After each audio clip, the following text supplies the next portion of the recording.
கர்த்தராகிய இயேசு கிறிஸ்துவின் இனிய நாமத்திலே உங்களை நான் வாழ்த்துகிறேன்.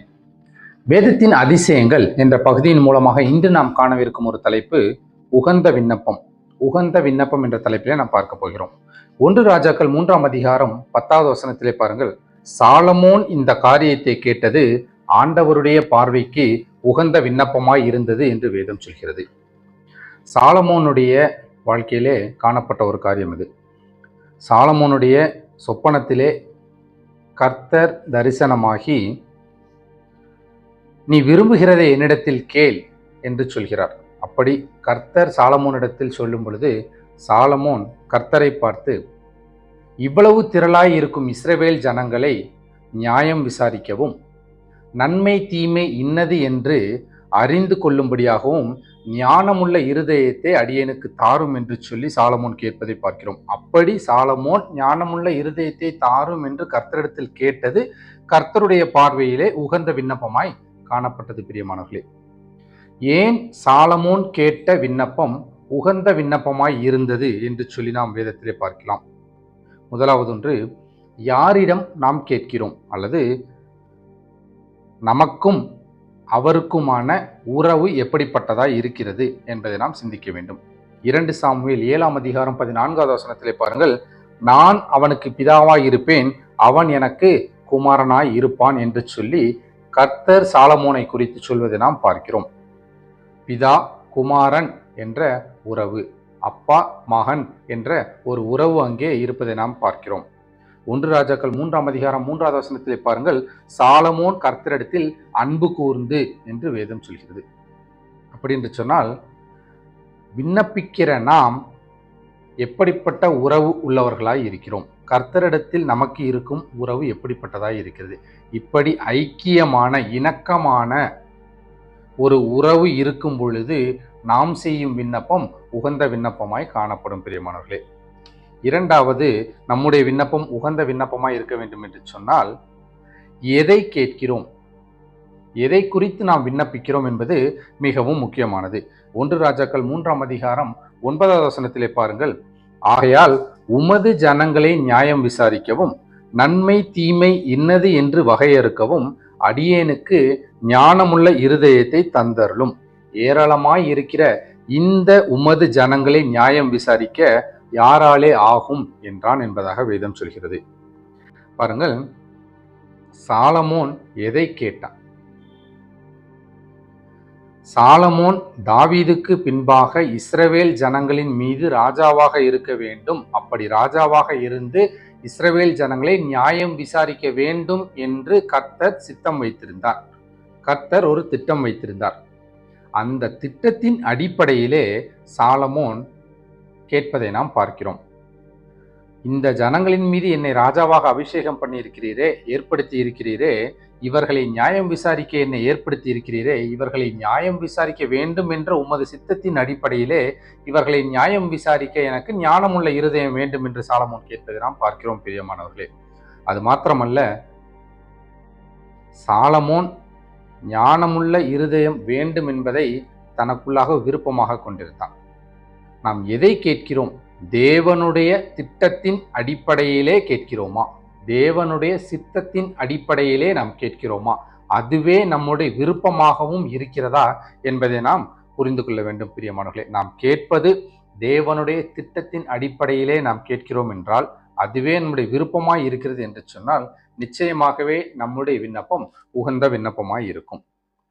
அது மாத்திரமல்ல, நம்மளுடைய விண்ணப்பம் உகந்த விண்ணப்பமாக இருக்க வேண்டும் என்று சொன்னால் எப்படி கேட்கிறோம் என்பதும் மிகவும் முக்கியம். பிரியமானவர்களே, 1 ராஜாக்கள் 3ஆம் அதிகாரம் 7வது வசனத்திலே பாருங்கள். இப்போதும் என் தேவனாகிய கர்த்தாவே, தேவரீர் உமது அடியேனை என் தகப்பனாகிய தாவீதின் ஸ்தானத்திலே ராஜாவாக்கினீரே என்று சாலமோன் சொல்வதை பார்க்கிறோம். சாலமோன் பிறப்பதற்கு முன்பதாகவே கர்த்தர் சாலமோன் பிறப்பான், சாலமோன் தாவீதின் அரியணையிலே இருந்து இஸ்ரவேலை ஆட்சி செய்வான் என்பதை முன்பே வாக்கு கொடுத்திருக்கிறார். சாலமோன் இப்போது கேட்பதை பாருங்கள். கர்த்தர் எதை வாக்கு பண்ணினாரோ அந்த வாக்கின் அடிப்படையில், அந்த வாக்கு தத்தத்தின் அடிப்படையிலே விசுவாசத்தோடு கூட அந்த வாக்கு தத்தத்தை அறிக்கையிட்டு கேட்பதை நாம் பார்க்கிறோம். பிரியமானவர்களே, நம்முடைய விண்ணப்பமும் கூட கர்த்தர் நமக்கு எதை வாக்களித்திருக்கிறாரோ அந்த வாக்குத்தத்தத்தின் அடிப்படையிலே விசுவாசத்தோடு அந்த வாக்குத்தத்தத்தை அறிக்கையிட்டு விண்ணப்பம் செய்வோம் என்று சொன்னால் நம்முடைய விண்ணப்பமும் கூட உகந்த விண்ணப்பமாய் இருக்கும். அது மாத்திரமல்ல, அதே வசனத்தில் தொடர்ந்து பாருங்கள், நானோவென்றால் போக்குவரவு அறியாத சிறு பிள்ளையாய் இருக்கிறேன் என்று சாலமோன் சொல்வதை நாம் பார்க்கிறோம். பிரியமானவர்களே, அனைத்து இஸ்ரவேலுக்கும் ராஜாவாக இருக்கக்கூடிய சாலமோன் கர்த்தருடைய சமூகத்தில் வரும்பொழுது போக்குவரவு அறியாத சிறு பிள்ளையாய் இருக்கிறேன் என்று சொல்லி தன்னை கர்த்தருடைய பாதத்திலே தாழ்த்தி தாழ்மைப்பட்டு விண்ணப்பிப்பதை நாம் பார்க்கிறோம். பிரியமானவர்களே, நம்முடைய விண்ணப்பமும் கூட கர்த்தருடைய பார்வையிலே உகந்த விண்ணப்பமாய் இருக்க வேண்டும் என்று சொன்னால் கர்த்தரோடு கூட நாம் கொண்டிருக்கும் உறவு எப்படிப்பட்டதாய் இருக்கிறது? நாம் கேட்பது அவருடைய சித்தத்தின் அடிப்படையிலே, திட்டத்தின் அடிப்படையிலே கேட்கிறோமா? நாம் கேட்பது நமக்கு அவர் வாக்களித்திருக்கிறாரே அந்த வாக்கு தத்தத்தை அறிக்கையிட்டு விசுவாசத்தோடு கேட்கிறோமா? கேட்கும் பொழுது நம்மை நாமே கர்த்தருடைய சமூகத்தில் தாழ்மைப்பட்டு கேட்கிறோமா? இவையெல்லாம் நாம் சிந்திக்க வேண்டும். பிரியமானவர்களே, இப்படி இருக்கும் என்று சொன்னால் நிச்சயமாகவே உங்களுடைய என்னுடைய விண்ணப்பம் கர்த்தருடைய பார்வையிலே உகந்த விண்ணப்பமாய் காணப்படும். பிரியமானவர்களே, சாலமோன் செய்த இந்த உகந்த விண்ணப்பத்திற்கு கர்த்தர் கொடுத்தது என்ன? கர்த்தரிடத்திலிருந்து சாலமோன் பெற்றுக்கொண்டது என்ன? கர்த்தர் சாலமோனுக்கு எதை கொடுத்தார்? இந்த உகந்த விண்ணப்பத்தின் அடிப்படையிலே பார்ப்போம் என்று சொன்னால், முதலாவது கர்த்தர் கேட்டதை கொடுத்தார்.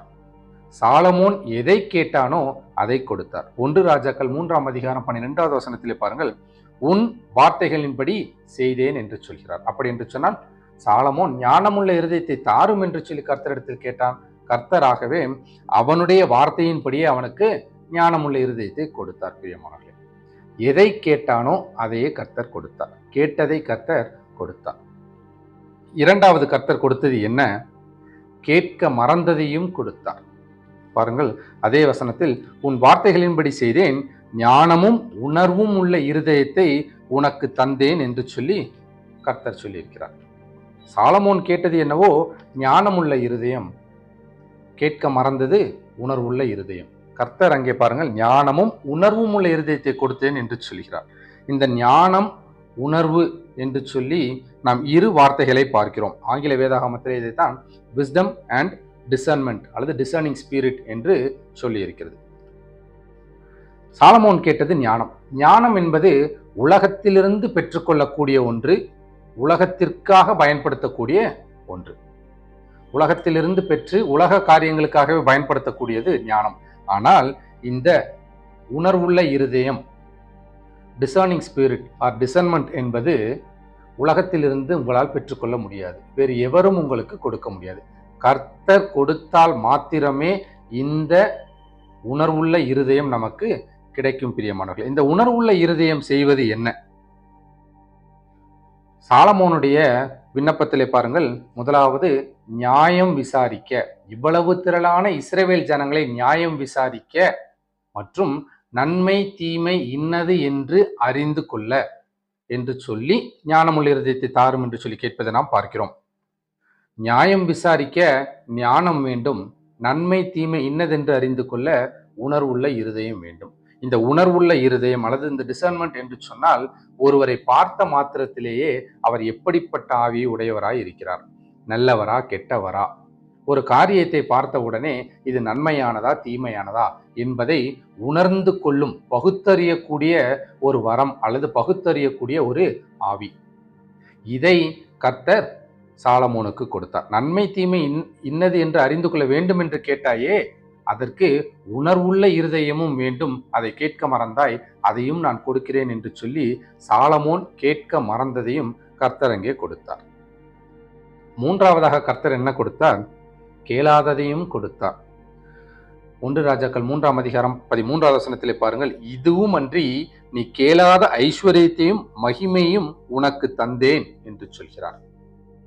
சாலமோன் கேட்டது என்னவோ ஞானமுள்ள இருதயம், கேட்க மறந்தது உணர்வுள்ள இருதயம், கேளாமல் விட்டது ஐஸ்வர்யமும் மகிமையும். கேளாததையும் நான் உனக்கு தருகிறேன் என்று சொல்லி அவராகவே ஐஸ்வர்யத்தையும் மகிமையும் சாலமோனுக்கு கொடுத்ததை நாம் பார்க்கிறோம். பிரியமானவர்களே, கர்த்தர் இவைகளை எப்படி கொடுத்தார்? கேள்விப்பட்டிராத விதத்தில் அல்லது கேள்விப்பட்டிராததை கொடுத்தார். 3ஆம் அதிகாரம் 12வது வசனம் 13 ஆகிய 2 வசனங்களிலுமே பாருங்கள், இதிலே உனக்கு சரியானவன் உனக்கு முன் இருந்ததும் இல்லை, உனக்கு சரியானவன் உனக்கு பின் எழும்புவதும் இல்லை. இதிலே உனக்கு சரியானவன் உனக்கு முன் இருந்ததும் இல்லை, உனக்கு சரியானவன் உனக்கு பின் எழும்புவதும் இல்லை. 13வது வசனத்தில் பாருங்கள், உன் நாட்களில் இருக்கிற ராஜாக்களில் ஒருவனும் உனக்கு சரியானவன் இருப்பது இல்லை என்று சொல்லி, உலகில் எவரும் கேள்விப்பட்டிராத விதத்திலே கேள்விப்பட்டிராத காரியத்தை சாலமோனுக்கு கர்த்தர் கொடுத்தார். ஆம் பிரியமானவர்களே, சாலமோனுடைய உகந்த விண்ணப்பத்திற்கு கர்த்தர் சாலமோன் கேட்டதை கொடுத்தார், சாலமோன் கேட்க மறந்ததை கொடுத்தார், சாலமோன் கேளாததையும் கொடுத்தார், இந்த உலகம் கேள்விப்பட்டிராததையும் கொடுத்தார். பிரியமானவர்களே, இப்படி நாம் செய்யும் விண்ணப்பம் உகந்த விண்ணப்பமாய் இருந்து கர்த்தர் இப்படி நமக்கு கொடுக்கும் பொழுது நாம் என்ன செய்ய வேண்டும்? சிந்திக்க வேண்டிய ஒரு தருணம் பிரியமானவர்களே. முதலாவது பாருங்கள், கேட்டதை கொடுத்தார் என்று சொல்லி பார்த்தோம். சாலமோன் ஞானத்தை கேட்டார், கர்த்தர் ஞானத்தை கொடுத்தார். இந்த ஞானத்தை எதற்காக நீ பயன்படுத்தினாய்? கர்த்தரை அறிகிற அறிவிற்காக முக்கியத்துவம் கொடுத்து இதை பயன்படுத்தினாயா? உன்னுடைய தகப்பனாகிய தாவீதுக்கு இப்படிப்பட்ட விசேஷித்த ஞானம் கொடுக்கப்படவில்லை. ஆனாலும் உன்னை காட்டிலும் உன் தகப்பனாகிய தாவீது கர்த்தரை அறிகிற அறிவிலே எவ்வளவாக முனைப்பு காட்டினார். நீ எந்த அளவிற்கு கர்த்தர் கொடுத்த ஞானத்தை கர்த்தரை அறிகிற அறிவிற்காக பயன்படுத்தினாய்? உலகத்தை அறிகிற அறிவிற்காக பயன்படுத்தினாயா? கர்த்தரை அறிகிற அறிவிற்காக இந்த ஞானத்தை பயன்படுத்தினாயா? சிந்திக்க வேண்டும் பிரியமானவர்களே. இரண்டாவது ஒரு காரியம் நாம் செய்ய வேண்டியது, கர்த்தர் கேட்க மறந்ததையும் கொடுத்தார் என்று சொல்லி பார்த்தோமே. அப்படி நீங்கள் கேட்க மறந்ததையும் கர்த்தர் கொடுக்கும் பொழுது அதை உங்கள் வாழ்க்கையிலே பயன்படுத்துகிறீர்களா என்பதை நாம் சிந்திக்க வேண்டும். உணர்வுள்ள இருதயத்தை கேட்க மறந்தாய், உணர்வுள்ள இருதயத்தை கர்த்தர் உனக்கு கொடுத்தார். இந்த உணர்வுள்ள இருதயம் எதற்கு? ஒருவரை பார்த்த உடனே அவர் நல்லவரா கெட்டவரா, எதற்காக வந்திருக்கிறார், என்ன செய்ய போகிறார், இவையெல்லாம் பகுத்தறிய உணர்ந்து கொள்ளத்தான் அந்த உணர்வுள்ள இருதயம். ஆனாலும் பாருங்கள், சாலமோன் இந்த உலகத்தின் பின்னாக அந்நிய ஜாதியாரான பெண்கள் மீது அன்பு வைத்து என்று வேதம் சொல்கிறது. பிரியமானவர்களே, கர்த்தரின் மீது அன்பு வைத்தார் என்று சொல்லி நாம் ஆரம்பத்தில் பார்த்தோம். இப்போது அந்நிய ஸ்திரீகள் அநேகர் மீது அன்பு வைத்தான் என்பதை நாம் பார்க்கிறோம். பிரியமானவர்களே, அவர்களை பார்க்கும் பொழுது கர்த்தர் உனக்கு கொடுத்த உணர்வுள்ள இருதயம் எங்கே போனது? ஒருவரை பார்த்த உடனே நல்லவரா தீயவரா என்பதை உன்னால் உணர்ந்து கொள்ள முடியவில்லையா? நீ கேட்க மறந்ததை கர்த்தர் கொடுத்தாரே, கர்த்தர் கொடுத்ததை பயன்படுத்தவும் மறந்து விட்டாயா? சிந்திக்க வேண்டும் பிரியமானவர்களே. மூன்றாவது ஒரு காரியம், கர்த்தர் கேளாததையும் கொடுத்தார். சாலமோன் கேட்காத ஐஸ்வர்யத்தையும் மகிமையும் கொடுத்தார். ஏன் சாலமோன் கேட்காத ஐஸ்வர்யத்தையும் மகிமையும் கர்த்தர் கொடுத்தார்? யோசித்து பாருங்கள். ஒருவேளை உங்களுக்கும் எனக்கும் அதே போன்று ஞானம் கொடுக்கப்பட்டிருந்தால் அந்த ஞானத்தை கொண்டு நாம் எதை செய்திருப்போம், எதை சம்பாதித்திருப்போம்? நாம இருந்திருந்தால் ஒருவேளை அந்த ஞானத்தை பயன்படுத்தி உலகத்திலேயே மிகவும் பெரிய ஐஸ்வர்யனாக ஆக வேண்டும் என்று சொல்லி முயற்சி செய்திருக்கலாம். உலகத்திலேயே மிகவும் மகிமை பொருந்தியவன் நான் தான் என்பதை உணர்த்தும்படியாக ஒருவேளை முயற்சி செய்திருக்கலாம். இப்படியெல்லாம் நான் கொடுக்கும் ஞானத்தை கொண்டு உலக காரியங்களை நீ சம்பாதிக்க முயற்சி செய்யாதே என்று சொல்லி கர்த்தர் முன்பாகவே நீ கேளாத ஐஸ்வர்யத்தையும் மகிமையும் கூட உனக்கு கொடுக்கிறேன் என்று சொல்லி சாலமோனுக்கு கொடுத்தார். பிரியமானவர்களே, கேளாததையும் கொடுக்கும் கர்த்தர் அவர். இவற்றை கொடுத்தாரே, எதற்காக இவற்றை பயன்படுத்தினார்? சாலமோனுக்கு கொடுக்கப்பட்ட ஐஸ்வர்யம் என்ன செய்தது? சாலமோனுக்கு அநேக பெண்கள் மீது அன்பு இருந்ததை நாம் பார்க்கிறோம். பிரியமானவர்களே, அவர்கள் எல்லோரும் சாலமோனிடத்தில் எதை கண்டு எதை பார்த்து ஈர்க்கப்பட்டு வந்தார்கள்? சாலமோனுடைய ஞானத்தின் அடிப்படையிலா, இல்லை உணர்வுள்ள இருதயத்தின் அடிப்படையிலா? இல்லை பிரியமானவர்களே, சாலமோனுடைய ஐஸ்வர்யத்தின் அடிப்படையிலும் சாலமோனுக்கு உண்டாயிருக்கும் மகிமையின் அடிப்படையிலும் சாலமோனிடத்தில் ஈர்க்கப்பட்டு சாலமோனிடத்தில் வந்தார். இதன் அடிப்படையிலே சாலமோன் அவர்களால் ஈர்க்கப்பட்டு பின்வாங்கி போனதை நாம் பார்க்கிறோம். பிரியமானவர்களே, ஒருவேளை கர்த்தர் உங்களுக்கு கொடுக்கும் நன்மைகள், ஆசீர்வாதங்கள் எதற்காக பயன்படுகிறது? சிந்திக்க வேண்டும் பிரியமானவர்களே. உங்கள் விண்ணப்பம் உகந்ததாய் இருக்க வேண்டும் என்று சொன்னால் கர்த்தருக்கும் உங்களுக்குமான உறவு எப்படிப்பட்டதாய் இருக்கிறது? நீங்கள் எதை கேட்கிறீர்கள், எப்படி கேட்கிறீர்கள் என்பதை சிந்திக்க வேண்டும். உங்கள் விண்ணப்பம் உகந்ததாய் இருக்கும் என்று சொன்னால் நீங்கள் கேட்பதை கர்த்தர் நிச்சயமாக கொடுக்க வல்லவராய் இருக்கிறார். நீங்கள் கேட்க மறப்பதையும் கூட கொடுக்க வல்லவராய் இருக்கிறார். நீங்கள் கேளாததையும் கொடுக்க வல்லவராய் இருக்கிறார். இந்த உலகம் இன்றளவும் கேள்விப்பட்டிராததையும் கொடுக்க வல்லவராய் இருக்கிறார். பிரியமானவர்களே, உங்கள் விண்ணப்பத்தின் அடிப்படையிலே கர்த்தர் உங்களுக்கு கொடுக்கும் பொழுது அதை எப்படி நீங்கள் பயன்படுத்துகிறீர்கள்? கர்த்தர் உங்களுக்கு கொடுக்கும் ஞானம், கர்த்தர் உங்களுக்கு கொடுக்கும் அறிவு, கர்த்தர் உங்களுக்கு கொடுக்கும் ஆசீர்வாதம், நன்மைகள் அல்லது ஊழியம், மகிமை, மேன்மை எதுவாக வேண்டுமானாலும் இருக்கலாம். அதை கர்த்தரை அறிகிற அறிவிற்காக பயன்படுத்துகிறீர்களா? கர்த்தர் உங்களுக்கு கொடுத்திருக்கக்கூடிய விசேஷித்த வரங்களை மெய்யாகவே நீங்கள் பிரயோஜனமாக அதை பயன்படுத்துகிறீர்களா, செயல்படுத்துகிறீர்களா? உங்களுக்கு கர்த்தர் கொடுத்திருக்கக்கூடிய மகிமை, மேன்மை இந்த உலக மக்களை ஈர்ப்பதற்காக வைத்திருக்கிறீர்களா? சிந்திக்க வேண்டும் பிரியமானவர்களே.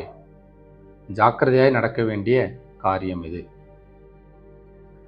ஒருவேளை அப்படி இருப்பீர்கள் என்று சொன்னால் இன்று கர்த்தரிடமாய் திரும்புங்கள்.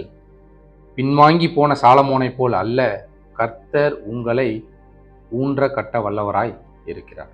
ஜெபம் செய்வோமா? அன்பின் பரலோக பிதாவே, இந்த அருமையான வேலைக்காக நன்றி செலுத்துகிறோம் தகப்பனே. இன்றும் கூட உகந்த விண்ணப்பம் என்ற தலைப்பிலே தேவன் எங்களோடு கூட இடைப்பட்டதற்காக உமக்கு நன்றி செலுத்துகிறோம் தகப்பனே. எங்கள் விண்ணப்பம் உம்முடைய பார்வையிலே உகந்ததாய் இருக்க வேண்டும் என்று சொன்னால் எதையெல்லாம் நாங்கள் ஞாபகத்தில் வைத்திருக்க வேண்டும், கடைபிடிக்க வேண்டும் என்பதை எங்களுக்கு கற்றுக் கொடுத்தீர் கர்த்தாவே. உம்மோடு கூட இருக்கக்கூடிய உறவிலே நாங்கள் நெருங்கி இருக்க, இணக்கமாய் இருக்க, தகப்பன் மகன் என்ற உறவிலே இருக்க எங்களுக்கு கிருபை செய்வீராக. நாங்கள் கேட்பதெல்லாம் ஏனோ தானோ என்று கேட்காமல், எங்களுடைய மன விருப்பத்தின்படி கேட்காமல் கர்த்தாவே, உம்முடைய சித்தம் இன்னதென்பதை அறிந்து, உம்முடைய திட்டம் எங்கள் வாழ்க்கையில் என்ன என்பதை அறிந்து, அதற்கு தேவையான காரியங்களை உம்மிடத்தில் கேட்க எங்களுக்கு கற்றுத்தருவீராக கர்த்தாவே. எப்படி கேட்கிறோம் என்பதும் முக்கியம் என்பதை எங்களுக்கு நீர் கற்றுக் கொடுத்தீர் கர்த்தாவே. விசுவாசத்தோடு கூட வாக்கு தத்தத்தின் அடிப்படையிலே அறிக்கையிட்டு தாழ்மைப்பட்டு கேட்க எங்களுக்கு கற்றுக் கொடுத்தீர் கர்த்தாவே. நீர் கொடுக்க வல்லவராய் இருக்கிறீர் தகப்பனே. நீர் கொடுக்கும் வரங்களை, நீர் கொடுக்கும் ஆசீர்வாதங்கள், நன்மைகளை கர்த்தாவே எங்களுடைய சுயத்திற்கென்று நாங்கள் பயன்படுத்துகிறவர்களாய் இருக்கிறோமா, அல்லது உம்முடைய ராஜ்யத்தை கட்டுவதற்காக அவைகளை பயன்படுத்துகிறோமா? தகப்பனே, உம்மை அறிகிற அறிவிற்காக அவைகளை பயன்படுத்த தேவன் எங்களுக்கு கிருபை செய்வீராக. நீர் கொடுத்த வரங்களை கர்த்தாவே மறந்து போகாமல் உம்முடைய மகிமைக்கென்று அவைகளை எங்கள் வாழ்க்கையிலே அன்றாட அபியாசப்படுத்த தேவன் கிருபை செய்வீராக. அது மாத்திரமல்ல, நீர் கொடுத்த வரங்களை பிறரை ஈர்ப்பதற்காக அல்ல கர்த்தாவே, உம்மை மகிமைப்படுத்த அவைகளை பயன்படுத்தும்படியாக எங்களுக்கு இரக்கம் பாராட்டுவீராக. கர்த்தாவே, எங்களோடு கூட இடைப்பட்டதற்காக நன்றி செலுத்துகிறோம் தகப்பனே. ஒருவேளை நாங்கள் விழுந்து போயிருப்போம் என்று சொன்னால் கர்த்தர் எங்களை எடுத்து நிறுத்துவீராக, ஸ்திரப்படுத்துவீராக கர்த்தாவே. எங்காகிலும் வழுவி போயிருப்போம் என்று சொன்னால் தேவன் எங்கள் மீது கிருபையாய் இருப்பீராக. செய்த காரியங்களை எங்களுக்கு மன்னிப்பீராக கர்த்தாவே. மீண்டுமாக எங்களை ஸ்திரப்படுத்தி நிறுத்துவீராக கர்த்தாவே. எங்களோடு கூட இருந்து வழி நடத்துங்க. கற்றுக்கொண்ட காரியங்களை வாழ்க்கையிலே கடைபிடிக்க, பிறருக்கும் அதை எடுத்து கூறி வழி நடத்த தேவன் எங்களை வல்லமையாய் பயன்படுத்துவீராக. எங்களை ஒப்புக் கொடுக்கிறோம் தகப்பனே. உடனிருந்து பாதுகாத்து கொண்டு வழி நடத்துங்க தகப்பனே. இயேசு கிறிஸ்து என்ற மெய்யான நாமத்தில் ஜெபித்து கேட்கிறோம் நல்ல தகப்பனே. ஆமென்.